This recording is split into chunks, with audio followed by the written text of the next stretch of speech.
ایک دفعہ کا ذکر ہے کہ ایک بڑھیا کا بیٹا فوج میں ہوتا تھا۔ اس نے اپنی ماں کو خط بھیجا۔ بڑھیا پڑھنا لکھنا نہیں جانتی تھی۔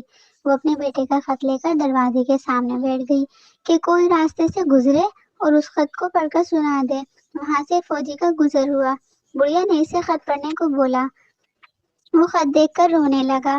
بڑھیا یہ سمجھ کر کہ خط میں کوئی بری خبر ہے وہ بھی رونے لگی۔ ایک پھیری والے کا وہاں سے گزر ہوا تو ان کو روتا دیکھ کر وہ بھی رونے بیٹھ گیا۔ ایک شخص کا وہاں سے گزر ہوا جن تینوں یعنی بڑھیا، فوجی اور برتن بیچنے والے کو روتا دیکھ کر حیران رہ گیا۔ اس نے رونے کی وجہ دریافت کی تو بڑھیا نے خط کا بتایا، جبکہ فوجی نے بتایا کہ وہ اس لیے رو رہا تھا کہ اس نے بچپن میں پڑھائی پر توجہ نہ دی، اس لیے کوشش کے باوجود وہ خط نہ پڑھ سکا اور پڑھائی کے غم میں رو رہا تھا۔ پھیری والے نے بتایا کہ 1 سال پہلے کی بات ہے، میں اپنے برتن بیچنے کے لیے نکلا تھا۔ راستے میں ٹھوکر لگی اور سارے برتن گر کر ٹوٹ گئے۔ فوراً نئے برتن خریدنے تھے اور انہیں بیچ کر نقصان کی بھرپائی کرنی تھی، اس لیے تب رونے کا موقع نہیں مل سکا۔